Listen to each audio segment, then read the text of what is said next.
ओम साई राम। श्री साईं सच्चरित्र अध्याय 8। बाबा की भिक्षावृत्ति। शिरडी वासियों के भाग्य की कौन कल्पना कर सकता है कि जिनके द्वार पर ब्रह्म भिक्षुक के रूप में खड़े रहकर पुकार करते थे, ओ माई एक रोटी का टुकड़ा मिले, और उसे प्राप्त करने के लिए अपना हाथ फैलाते थे। एक हाथ में वे सदा टमरेल लिए रहते तथा दूसरे में एक झोली। कुछ घरों में तो वह प्रतिदिन ही जाते और किसी किसी के द्वार पर केवल फेरी ही लगाते थे। वे साग, दूध या छाछ आदि पदार्थ तो टिन पाट में लेते तथा भात व रोटी आदि अन्य सूखी वस्तुएं झोली में डाल लेते थे। बाबा की जीवा को कोई स्वाद रुचि न थी, क्योंकि उन्होंने उसे अपने वश में कर लिया था। इसलिए वह भिन्न भिन्न वस्तुओं के स्वाद की चिंता क्यों करते। जो कुछ भी भिक्षा में उन्हें मिल जाता, उसे ही वह मिश्रित कर संतोषपूर्वक ग्रहण करते थे। अमुक पदार्थ स्वादिष्ट है या नहीं, बाबा ने इस और कभी ध्यान ही नहीं दिया, मानो उनकी जीवा में स्वाद बोध ही ना हो। वे केवल मध्य तक ही भिक्षा उपार्जन करते थे। यह कार्य बहुत अनियमित था। किसी दिन तो वह छोटी सी फेरी ही लगाते तथा किसी दिन 12 बजे तक वे एकत्रित भोजन एक कुंडी में डाल देते, जहाँ कुत्ते, बिल्लियाँ, कौवे आदि सुंदरपूर्वक भोजन करते थे। बाबा ने उन्हें कभी नहीं भगाया। एक स्त्री थी जो मस्जिद में झाड़ू लगाया करती थी। रोटी के 10-12 टुकड़े उठाकर अपने घर ले जाती थी, परंतु किसी ने कभी उसे नहीं रोका।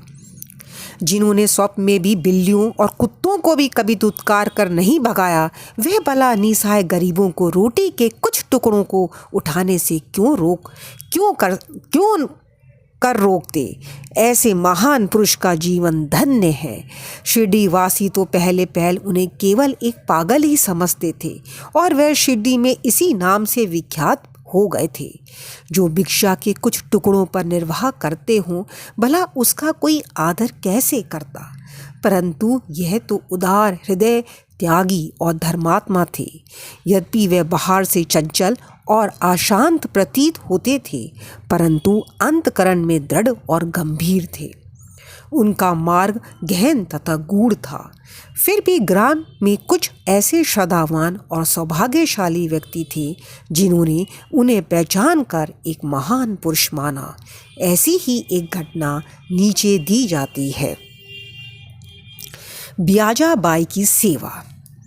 तात्या कोते की माता, जिनका नाम ब्याजाबाई था, दोपहर के समय एक टोकरी में रोटी और भाजी लेकर जंगल को जाया करती थी। वह जंगल में कोसों दूर जाती और बाबा को ढूंढकर उनके चरण पकड़ती थी। बाबा तो शांत और ध्यान मग्न बैठे रहते थे। वे एक पत्तल बिछाकर उस पर सब प्रकार के व्यंजन आदि जैसे रोटी, साग आदि परोसती और बाबा से भोजन कर लेने के लिए आग्रह करती। उनकी सेवा तथा श्रद्धा की रीति बड़ी ही विलक्षण थी। प्रतिदिन दोपहर को जंगल में बाबा को ढूंढना और भोजन के लिए आग्रह करना। उनकी इस सेवा और उपासना की स्मृति बाबा को अपने अंतिम क्षणों तक बनी रही। उनकी सेवा का ध्यान कर बाबा ने उनके पुत्र को बहुत लाभ पहुंचाया। माँ और बेटे दोनों की ही फकीर पर दृढ़ निष्ठा थी। उन्होंने बाबा को सदैव ईश्वर के समान ही पूजा। बाबा उनसे कभी कभी क्या करते थे कि फकीरी ही सच्ची अमीरी है, उसका कोई अंत नहीं।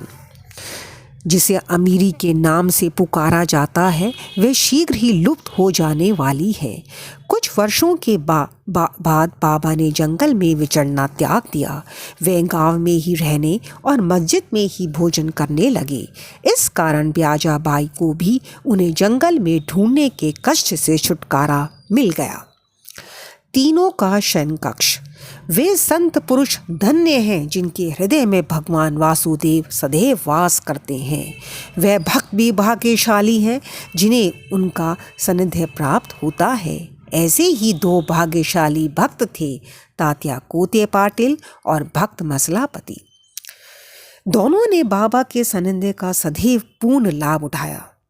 बाबा दोनों पर एक समान प्रेम रखते थे। ये तीनों महानुभाव अनुभव मस्जिद में अपने सिर पूर्व, पश्चिम तथा उत्तर की ओर करते और केंद्र में एक दूसरे के पैर से पैर मिलाकर शयन किया करते थे। बिस्तर में लेटे लेटे ही वह आधी रात तक प्रेम पूर्वक वार्तालाप और इधर उधर की चर्चाएं किया करते थे। यदि किसी को भी निद्रा आने लगती तो दूसरा उसे जगा देता था। यदि तात्या खर्राटे लेने लगते तो बाबा शीघ्र ही उठकर उसे हिलाते और सिर पकड़कर जोर से दबाते थे। यदि कहीं वे मालसापति हुए तो उन्हें भी अपनी ओर खींचते और पैरों पर धक्का देकर पीठ थपथपाते थे। इस प्रकार तात्या ने 14 वर्षों तक अपने माता पिता को गृह ही पर छोड़कर बाबा के प्रेमवश मस्जिद में निवास किया। कैसे सुहाने दिन थे वे, उनकी क्या कभी विस्मृति हो सकती है? उस प्रेम का क्या कहना, बाबा की कृपा का मूल्य कैसे आंका जा सकता था?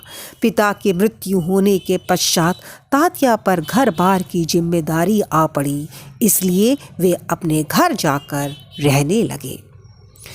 राहता निवासी खुशहाल चंद। शिरडी के गणपत तात्या कोते को बाबा बहुत ही चाहते थे। वे राहता के मारवाड़ी सेठ श्री चंद्रभान को भी बहुत प्यार करते थे। सेठ जी का देहांत होने के उपरांत बाबा उसके भतीजे खुशहाल चंद को भी अधिक प्रेम करते थे। वे अनेक कल्याण के दिन रात फिक्र किया करते थे। कभी बैलगाड़ी में तो कभी तांगे में वे अपने अंतरंग मित्रों के साथ राहता को जाया करते थे। ग्रामवासी बाबा के गांव के फाटक पर आते ही उनका अपूर्व स्वागत करते और उन्हें प्रणाम कर बड़े धूमधाम से गांव में ले जाते थे। खुशहाल चंद बाबा को अपने घर ले जाते और कोमल आसन पर बिठाकर उत्तम सुस्वादु भोजन कराते और आनंद तथा प्रसन्नचित से कुछ देर तक वार्तालाप किया करते थे। फिर बाबा सबको आनंदित कर और आशीर्वाद देकर शिरडी वापस लौट आते थे। एक दिन एक और राहता दक्षिण में तथा दूसरी ओर नीम गांव उत्तर में था। इन दोनों ग्रामों के मध्य में शिरडी स्थित है। बाबा अपने जीवन काल में कभी भी इन सीमाओं के पार नहीं गए। उन्होंने कभी रेलगाड़ी नहीं देखी और ना कभी उसमें प्रवास ही किया, परंतु फिर भी उन्हें सब गाड़ियों के आवागमन का समय ठीक ठाक ज्ञात रहता था। जो भक्तगण बाबा से लौटने की अनुमति मांगते और आदेश अनुकूल चलते, वे कुशल पूर्वक घर पहुंच जाते थे, परंतु इसके विपरीत जो अवज्ञा करते उन्हें दुर्भाग्य व दुर्घटनाओं का सामना करना पड़ता था। इस विषय से संबंधित घटनाओं और अन्य विषयों का अगले अध्याय में विस्तार पूर्वक वर्णन किया जाएगा। विशेष इस अध्याय की नीचे दी गई टिप्पणी बाबा के खुशहाल चंद पर प्रेम के संबंध में है। किस प्रकार उन्होंने काका साहेब दीक्षित को राहता जाकर खुशहाल चंद को लिवा लाने को कहा और उसी दोपहर को खुशहाल चंद से स्वप्न में शिरडी आने को कहा, इसका उल्लेख यहाँ नहीं किया गया है, क्योंकि इसका वर्णन इस सचरित्र के 30वें अध्याय में किया जाएगा। श्री सद्गुरु साई नाथार्पणमस्तु। शुभम भवतु। Om Sai Ram, Om Sai Ram, Om Sai Ram. Please like, subscribe and share please.